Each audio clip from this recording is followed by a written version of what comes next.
Brickey here with a different kind of video. Today I'm going to compare and contrast the iPhone 16, which I'm filming on right now, and my brand new iPhone 17, which I'm going to go pick up at the mall. I typically don't shoot anything on the iPhone. I use it as a backup plan for when I'm someplace where I don't feel like I can take in one of my more professional cameras. I like the phone to be a place of business, and I like the camera to be a place of creativity. But in a pinch, this is a world-class camera, and you can make very, very excellent YouTube videos on it. For a couple of years, I filmed exclusively on the iPhone, and it worked well. I just wanted to do a couple of upgrades to make my videos feel more cinematic, and again, to have a different level of creativity. But today, I thought it would be fun to capture some different shots on iPhone 16, go get my phone, and then capture very similar shots on iPhone 17 to see, can we spot a difference between the two cameras, or is it literally just the same damn thing? And in the process, I also want to share with you my love of the iPhone, my journey with the iPhone, because my involvement in working with Apple products goes way back to the 90s. And I know some people hate the company, some people love the company, but this ecosystem that they have created, it has powered me as a creative, and nearly every nickel that I have made as an adult has come from my use and knowledge of Apple products. So my life, my productivity, and my path of an artist is very much tethered into the Mac ecosystem. So yeah, if you're Google, Android, more power to you. I've gone this far, I'm not going back. You can't teach this old dog new tricks, but you can teach me to get the new phone, and I do it every single year. So let's do some samples, let's see what we're up for, and let's talk about how one company can literally change the life of a creative person. Sound good? Let's go. So that was our test inside of a controlled, quiet space, inside of my car, which was clean until it rained yesterday. I'm also taking my DJI Pocket 3, which is another one of my cameras that I use when I'm in a pinch. I prefer to shoot everything on Sony, but there will be a moment in today's quest where I will be phoneless and cameraless, so this will capture that little moment in between. The iPhone camera is great facing outward, but facing inward, the selfie camera has always been a little weak. And also, you get glares. See that little shine? Let me clean my lens. Gone. That's one of the problems of having your creative space also be your office space. So another reason why I switched over to using the Sony or the Pocket 3. But like I said, this is a great camera to have, because the best camera for a job is the camera that's near you and the one that you're going to use. So knowing that I always have a fail-safe of the iPhone is fantastic. And in this world, some places will tell you you can't bring a camera in here, but they're not going to tell you you can't bring an iPhone in here. All right, let's do some environmental shots and flip around the camera. See, that looks really good. That looks great.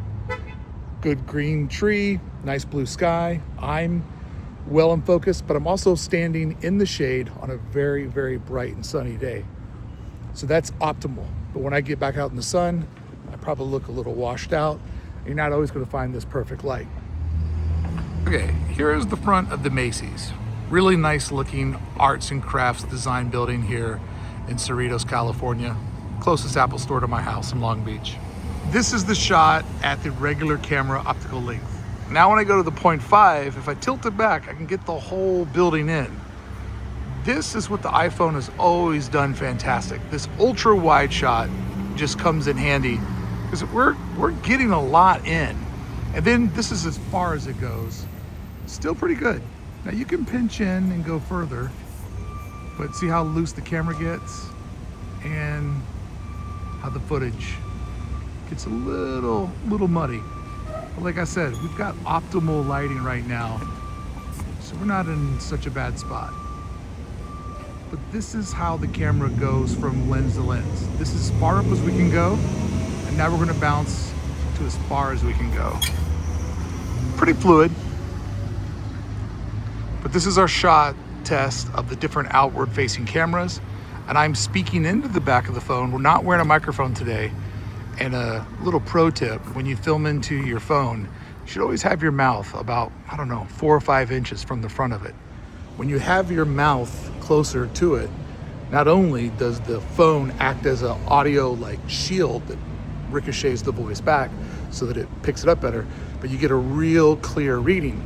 The one thing I don't like about the iPhone that you might have just noticed, that when the optical range changes, so does how the mic picks up your voice, which really makes not a lot of sense. It's not like I need to hear the thing that's far away from me. I'm standing here trying to tell you a story about a thing that I see far away. I don't need the optical or the audio length to change with the optical. I'm not a full-time reviewer, so some of my terms may be off. So here's my mouth in the proper position, and here's probably how far back most people film. But even speaking to myself, I can hear my voice coming off the front of the camera, and it picks up the deeper tones in my voice. Here we are at our widest shot, and then up at our closest shot. So a lot of times I've noticed that in this sort of test, you'll hear the audio shift, almost as if it thinks I'm trying to pick up the audio at that tree, when in fact, I just want the audio to stay consistent. All right, let's get some little pops of light here and a B-roll shot and see how we get some lens flares. I won't be able to exactly replicate lens flares, but if you've ever filmed with an iPhone at night, you do know that one of its shortcomings is the acrylic casing on the 3 lenses does create halos. And that to me is a major deal breaker on using this as a real vlogging camera day in, day out. I hate the halos. I got my first Apple, I believe, I was thinking about this today, I think it was 1994 or 1995. And I've been working inside of basically the Adobe Creative Suite ever since. I mean, it wasn't called that then, and there used to be a company called Macromedia. I used a program called Macromedia Freehand, which is where I learned how to take my real world illustration skills and put them into the digital world. But because I've always been a working creative, back then, the Apple was just the computer of choice for people trying to do artistic things. And it also helped that Steve Jobs just had that rock and roll swagger that made you feel like you were buying into a creative company. So my relationship with the iPhone is a pretty long and interesting one. When I met Beth, so we're just gonna let this truck drive by and see how the audio works. When I met Beth, one of the things that totally just like made me fall in love with her even faster is she was a fellow creative. She was a fellow designer, illustrator, and had gone to school for the similar things. So I knew that, you know, design wouldn't be a foreign language, it would be a bond between the two of us. And so that kind of like was one of our first things that kind of, oh, we have this in common. And the list was endless. But when we got married in 2007, May of 2007, we waited until June to give each other our wedding gift, which was his and her iPhones. You know, the first one, the metal one, which Apple actually realized that they had overcharged for. So months later, we each got a gift card, I think for like $250, which was a nice little rebate because I think they were pretty expensive out of the gate. My screen just went dark on me because of the overall heat of using the camera and the temperature out here. It just went dark again. So now essentially this camera has turned into my favorite TV show, Black Mirror, because I'm literally just looking into a black mirror. And for somebody who has 2 prosthetic lenses in their eyes, losing any sort of lighting on my camera limits what I'm able to see. So now I've had to actually take my sunglasses off to look into the camera. This is a problem that I don't have with my DJI. This is a problem that I've never had with my Sony. Although sometimes my Sony does overheat and I'll need to pull the battery out of it and give it a couple of minutes because I've been working it too hard. All right, so now we are indoors where it's going to be loud, echoey, and Borderline from Madonna's playing. One of my favorite songs, but that will create demonetization. Did I say Borderline? That's what's playing. But the key to not getting demonetized is to only let the song show up in small bursts. So by either taking gaps in between your speech or gaps in your shots, the song is all choppy and not recognizable by the copy strike. So since 2007, I've been coming to the mall and getting the iPhone on its opening day. But I also did something incredibly rare. I went and got the iPod on its first day, and that was wild. I think there was me and two other psychos there, and most people didn't know what the iPod was going to be, but I was already deep in the music industry, and I could see the vision of where that device was going to go. This old lady just gave me the shittiest look for talking into my phone. Everybody watches social media content, yet they always hate seeing people make the content. Fascinating. All right, let's do a little bit of microphone testing indoors on the different focal ranges and how it changes the microphone. So I'm rolling up to the area where the Apple Store is, and we'll do a test on the mic. How cool is that lighting? I love mall design. It's fantastic. Oh, wasn't expecting a lady in her underwear to be on the other view. Hello, lady. Okay, so here is the widest camera. But when I zoom in, typically the microphone changes, and I'm curious how much more apparent it is when I'm indoors in a very echoey place like this. And then here is me speaking like the normal distance, normal volume, not wearing a microphone today, in the interior place with all the sound going on around me. I'll also explain to you why I'm picking up my phone, because I know you can get them delivered to your house. And in fact, right when I left the street, I saw the UPS man. We'll talk about that in a minute. All right, I'm gonna walk up to the line, which means that I am moments away from surrendering this phone that I picked up here about 1 year ago. So back in the day when you went to get an iPhone, it was very, very different. Like, it wasn't nearly this crazy and chaotic. But I think that actually the peak is down, because most people get them delivered to their home. Standing in line is kind of like fun, but also feels barbaric. And so the reason why I didn't get mine delivered to me is because the delivery date, even though I woke up at 5 a.m., which I do every day, so it's not that rude to me, but it's definitely rude to some people. When I woke up at 5 a.m. to put the new phone in my cart, it said my delivery day would be next Friday. And I knew that I wanted to do this video, and I knew that I wanted to keep the streak alive of getting every phone on the day that it came out. So I opted to get it in the store. But my wife said, I don't care that much. And she decided to get hers delivered. She already has her phone.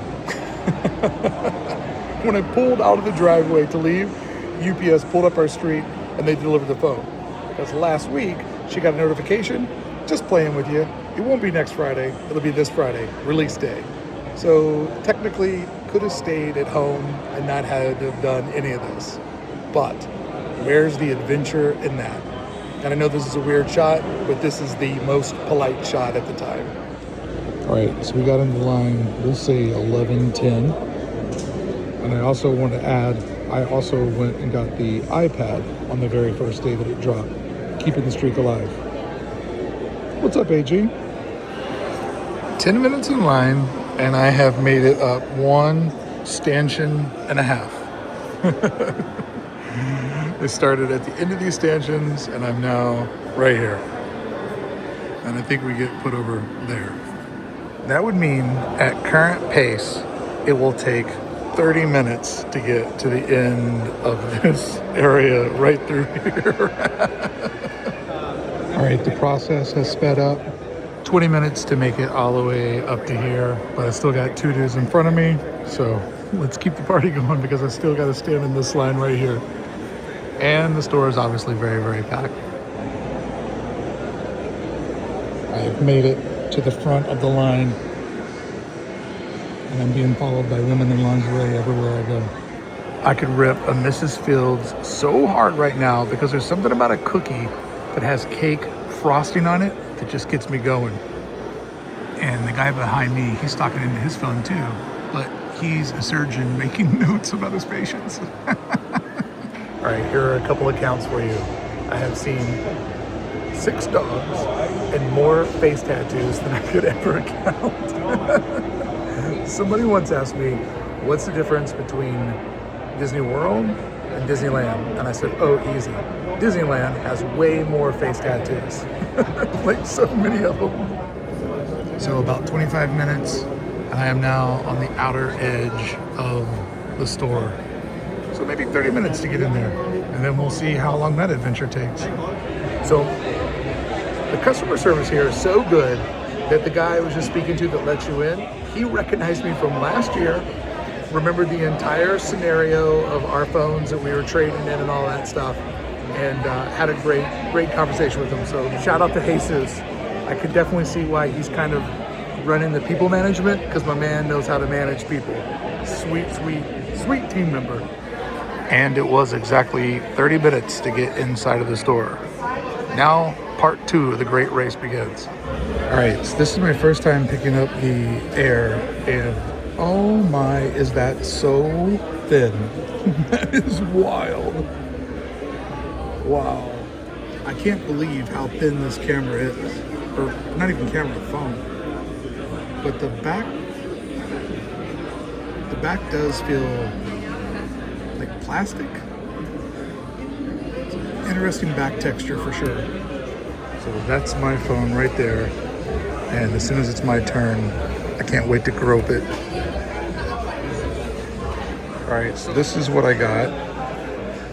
It's way more like light orange than what I was imagining. That's very slick. I don't use a case. All right, let's try that camera out. Currently hard to tell because of the mall lighting, but it feels nice. Got a good weight to it. Feels more like a copper than an orange to me.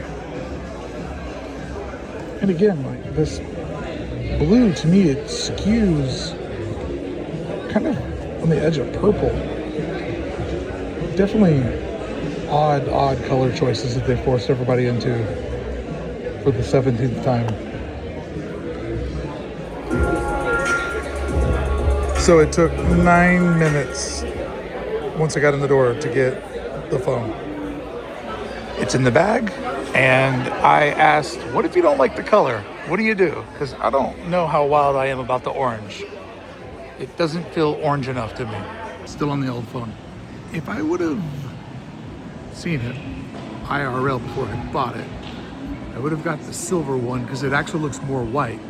But the navy blue, which is a color I don't like, the navy blue looks way more purple, and the orange looks more copper.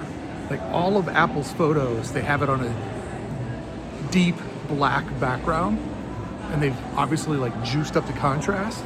And I thought it was going to be orange. It's not. So, I don't know. We're going to do something that I've never done before, and hope that I don't get robbed for having 2 iPhones and a DJI out on the table. But if I do, part of the fun. All right, the first ever dining court unboxing. Let's go. All right, we're going to do it here at this little table so that I have a controlled background. Here's the bag. Here's the new iPhone, and that box is heavy. Let's unbox this bad boy. So as always, because it's Apple, there's this little tab here we can pull on. Feels so satisfying. Here's my old phone, the black 16 Pro Max with Bethy. Look how great that is. Look at little Bethy just sitting in the phone there. Oh, second green tab. You might hear barbecue orders getting called out. We put our trash in our Apple bag. Top of the box just comes off. New phone. All right, comes with instructions that nobody will read. Comes with one of the new braided cables. And then here's the front of it. It's that feeling that you wait for. You ready?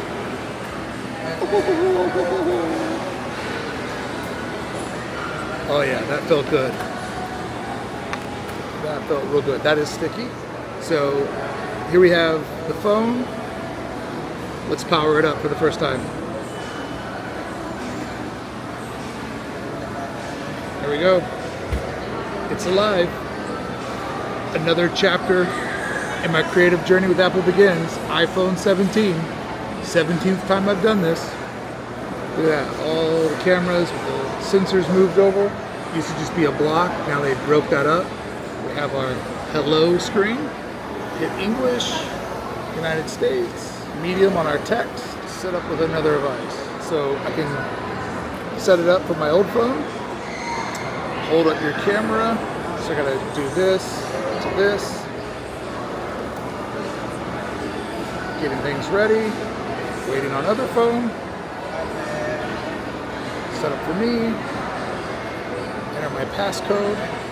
It's asking me to pick a Wi-Fi network.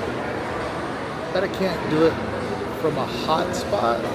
Continue without Wi-Fi. Okay, continue. So it says, it may take a few moments to activate your phone. Uh-oh. If it if it deactivates my other phone, how am I going to start my car? Because my phone is my car key. This could get interesting. All I'm trying to do is just get this to where I can use the camera and film shots out for our compare and contrast. I better make sure that I have my Tesla car key. I do. I'm in love. I'm in a good spot. I just got nervous. Oh, got to confirm that the transfer. Sure. Oh, it is almost like the Android. Yeah, it's a lot brighter than I thought it was going to be. I didn't think it was going to be so bright. Sometimes I put pictures of the phone. Yeah. It's never like that. Yeah. No, I thought it was going to be more orange and not so bright. Have a good day. Young lady wanted to see the phone. All right, so I'm just waiting for these to finish up. So far, this clip's been going for 6 minutes. Give me an idea of how long this is taking. Activating. That's what I'm working with. I don't need it to set up everything. I just want to get into the camera. Up, complete, continue. All right, so my new phone number, or my number is now activated on here. Update later, continue. Should have got the silver phone. I knew it.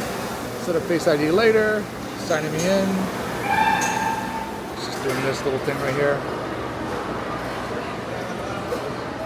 Hot dog on a stick. They have the best employee outfits ever. Still rolling here.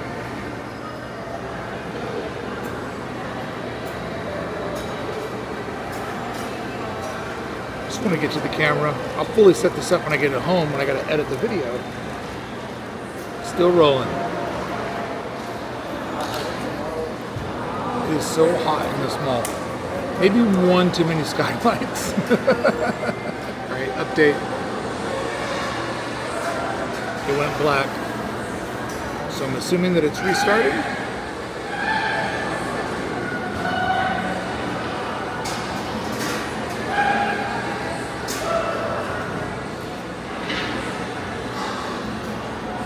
Oh, I got a failed on my phone. Couldn't set up your iPhone. Try again a few minutes later. So now I don't have a phone that makes a call because I switched it over to here. But this isn't working. Nice. All right, it accepted my passcode.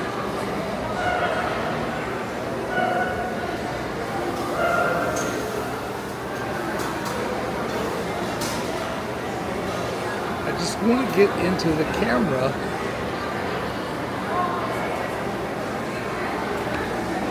Maybe this was a bad idea. I basically skipped everything and I think it's going to let me go because it's showing me how to do the camera control. Light press to adjust. Okay, continue, set up later.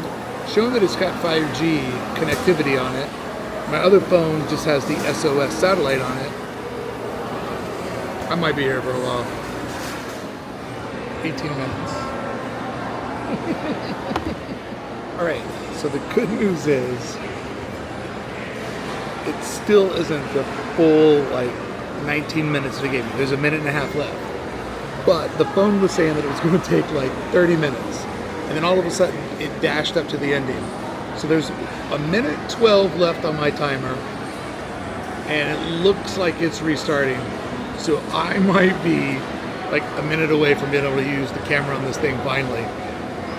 And where this gets stressful is like, this is today's video, and I've already shot half of the video needing this footage to make it work. So definitely over the last 16 minutes, I've been sitting here being like, maybe it's time to make a new plan for today.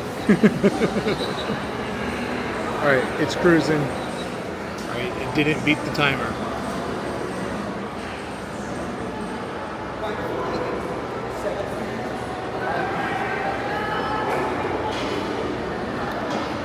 I'm watching a guy eat a hot dog and french fries. And I've never seen anybody more happy while doing it.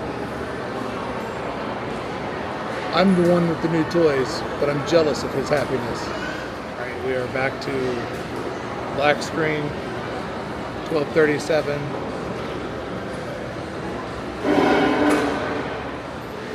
So it's just black and not responding. Maybe it's gonna power back up on its own. Totally black, and it was just vibrating like it got a phone call. It's getting notifications, like I can feel it vibrating, like, but black screen.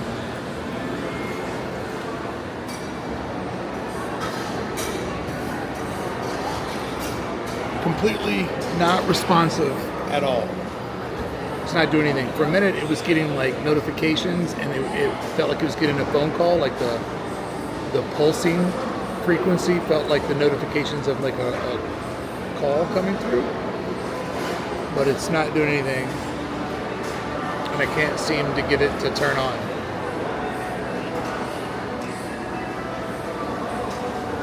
I mean, I guess it could go to the Apple Store, but we both know it's a shit show over there right now. Holding down the buttons and it's just not doing anything.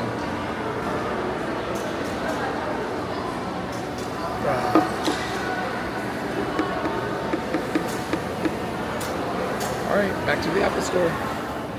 All right, went, spoke to the geniuses, and my God, that looks better.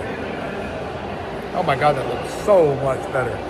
I don't know if it sounds better, but it looks a lot better. Man, the clarity is unreal on my end. This is my first look at the 0.5. Let's kick it up to 1. Go to 2, 4x, and now the 8x. It's pretty stable. Okay, let's do the far zoom out. Pretty smooth. So I went and talked to them, and they're like, it must have just had a bug when you were doing the software. So they messed around on it for a little bit, which is like, hey, if you have a silver one, I'll take it because I hate the orange. And I cannot believe how clear this is. This is by far the best selfie camera I've ever seen. All right, so now let's go back and match those long shots that I did on the old camera, and just kind of a very loose comparison between the two. All right, I have to do this a second time because a notification came through and it basically canceled the phone and it lost the whole shot, which is another reason why I don't like using a phone for a camera, because the phone's always doing 1,000 different things. A camera's only doing one thing at a time.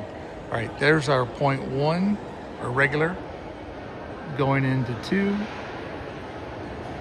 going into 4, and now the 8, all the way across. It feels a lot steadier, like it's easier to hold that shot from this distance, but I won't know, is the microphone still changing? Because there's no way for me to tell that in the field. I'll get to hear that when you hear that, and we'll know, has that changed? Right, so now we're just at a regular walk and talk, just like the way that I came in. Looks super clear. I don't know how it sounds, but man, the lighting and everything is fantastic. But there's a feature on this phone that I used to use, a separate piece of software that I bought to do, where you can use both cameras at once. So let's give that a shot. All right, I am now in dual capture mode, where I can see myself in the top of the camera, and then I can see the main screen is like the full screen.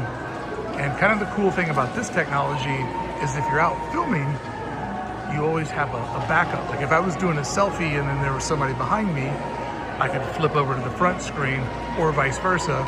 If something happened in my front screen, I could click over to the other screen. So it just gives you a different way to capture things. Like when I did my videos where I filmed myself walking through Epcot for the first time ever, I used this system so I could film what I was looking at, but also film my reaction for you to see and experience it with me. So to have this built in the phone and for it to be able to do easily the different ranges, that is awesome. Because the other camera, you are set to one camera lens the whole way. All right, this is where we first came into the mall at the where Madonna was playing, and I just wanted to kind of get a vibe on like the overall sound floor. Like I know it's different music playing, but same speakers, same kind of like sound floor. So I just wanted to, for myself, hear if there's a little bit of a difference.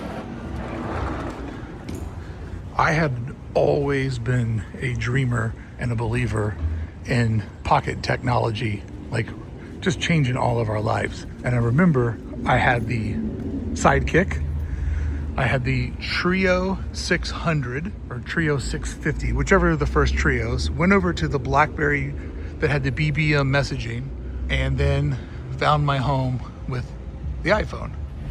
And when Steve Jobs was announcing the iPhone, I was so excited because at that moment, I was always carrying a BlackBerry in my front left pocket. In my right pocket, I was carrying my iPod. And in my back pocket, I was carrying a Canon Digital Elf. I think maybe 4.5, 5 megapixels tops. And so I was basically carrying all of the items that this device was going to replace, because I was already like fully into the mobile digital creative lifestyle. Even though I didn't have YouTube or anything like that to share it yet, the distribution wasn't there. I was already capturing, I was already creating and collecting. Got a little sun in there. There's the full building, as wide as we can get it. And then we'll just do like a punch in just to see how clear that lighting fixture is with that nice pattern in the back there. I believe it's the California Arts and Craft movement. Very Grand Californian type vibe there. Meets little Frank Lloyd Wright inspiration. Beautiful mall.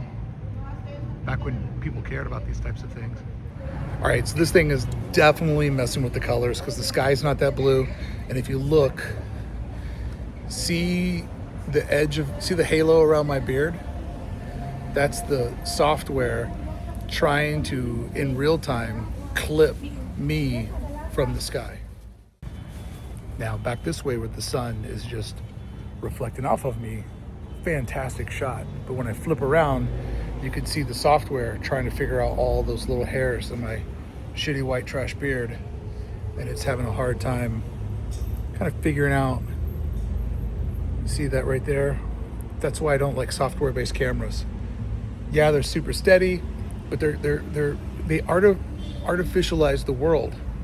If you look at a lot of YouTubers that use the iPhone or the Pocket 3 exclusively, they make the real world look like Minecraft, in that the AI in these cameras is constantly mapping out the planes in front of you, and it's doing a like real-time algorithm to figure out where the landscape is, and it kind of reconstructs everything digitally to make this over perfect looking shot of lighting and balanced shots and stabilization, but it's so artificial looking to me. Got the shadow coming in. Now let's see if we can get some of those lens flares, even though we're on the other side of the building. I mean, different sun, but it's not as bad as what it was. It looks more controlled, looks more like a real camera. I'm rotating my wrist to try to get that lens flare to kind of come around. All right, this is where I was standing earlier. That's my widest shot, getting everything in. Gonna go up to the regular view there. Now we're gonna double that and double it again. And here is our closest range we can get without pinching in. And I will say this, it's so much more stable. I don't have to fight to keep it balanced because I'm shooting optically from so far away. all the way back to our widest. Zoom all the way in, pretty smooth. Hold that, and let's go all the way out. Hold it all the way out. It's pretty smooth. I even didn't get the right one because I'm doing this in the sun and it's hard to see. I know a lot of you that watch this channel are similar age to me. I want to break down what I think is one of the blessings of our generation. And I say this a lot. If I had to tell somebody, like, what's one of your biggest thoughts? They call us Generation X. And originally that was seen as the letter X. But I believe as time has gone on, I see it more as a horizontal figure versus a vertical figure. You know, letter X stands vertically, like an X. But I believe where we are now is the X is actually a horizontal plane, which represents an intersection. Because we're the last generation of the old mindset of hard work, work with your hands, you know, like kind of what our parents instilled in us. But we're the first generation of technology and understanding the internet and being adaptive to change. So behind us are people that are afraid of technology, and you can kind of see how the world's shaping up because they're the ones that are running it and white knuckling it till the end. But you can also see a generation that's showed up after us that only knows technology and not the sort of hard work that we were taught that should partner with it. So I feel like what Apple has done and what technology has done is it's taking me, somebody that probably didn't have a chance in hell at doing something that emotionally fulfilled them, like a creative job. All I ever wanted to do was do something creative for a living. I just wanted to be able to make art. And I didn't care if it was commercial art or fine art. I just wanted to go to work every day and leave going, I made something. And hopefully in turn, at some point, I'll make the world better and I'll leave something behind. And technology has empowered me to do all those things. This is the in the car test to hear what it sounds like in a controlled vacuum. Like this is going to be our ultimate test on the microphone. But the iPhone and really just this wave of technology that's blessed us in our timeline, and me and my timeline, is it didn't show up so early that it made me look at everything as a shortcut. It showed up late in life to where I was already, you know, pursuing the creative arts. I had already kind of put in like the mindset of punk rock and DIY.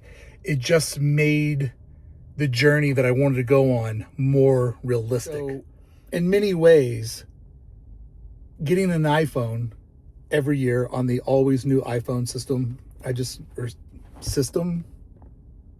what do they call that? Offering? Package? It's the best $65 a month that I spend. And with all the equipment that I've bought, it's empowered me in a way to tell stories. And, you know, like, I'm not from Hollywood, didn't grow up knowing anybody that did anything creative. Like, to me, the creative industry always had a firewall around it, and I was on the wrong side of that firewall. And so to self-empower myself and find a path to do all the things I wanted to do. You know, I've put out 4 full-length records with my band. I've published hundreds of videos on YouTube. I've made thousands of podcasts, whether it was record a record, be on the radio, be on TV, or star in a movie. I've been able to do all those things, and I never had to ask anybody for permission to do any of them. I did it all on my own back, on my own dime, because technology caught up with affordability and my dream.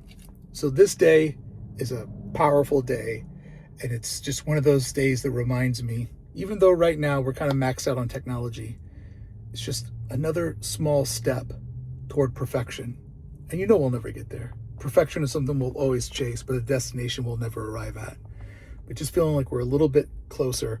And then if I had to use this camera in a pinch, this isn't a bad shot. It's pretty clear. It looks like they have finally put the time and money into making a great selfie camera. And I just took it out of the box. I'm sure there's so much more that it does with different settings and third-party apps. I'm sure you can squeeze even more juice out of it. So now let's check the microphone in a controlled space. This is the widest shot that I have. This is the closest shot that I have. Does this microphone sound any different than, oh, hard to do with one hand. Does this microphone sound any different than this? That's what I'm really hoping that they fixed. And does this microphone sound different than this, the 1? And does the 1, again, sound different than the 8? This is something I hope that they subtly fix. Nothing that they would probably put in the videos that they make, but something that would definitely change a lot of creators' lives. It is 1:30. I need to go home and edit and put this together. I don't know who would make it this far in this video. Sort of a strange quest, but also a little documentation on how all of these different toys have given me a life full of fulfillment. And it's really how you and I got to meet. So I'll forever be thankful for it, for that, if for anything else. Thank you so much for showing up. Back at Disneyland tomorrow on the main channel. Back at Disneyland here on Sunday with a new little series that I'm kicking off. And I'll be anxious to see what your reaction is, because if it works, if I can find the rhythm for it, I think it'll give us endless content and another way to document this place that we love like nobody else is, and keep a lot of stories that have fallen through the cracks of time alive and being told to another generation. But hey, that's a different video for a different day. Thank you so much for showing up. I appreciate you. R.I.P. Steve Jobs. You absolutely were an asshole, but you're the type of asshole that got things done. And you changed my life forever, Steve. And you'll forever be one of my heroes. Even though I know you were a total asshole.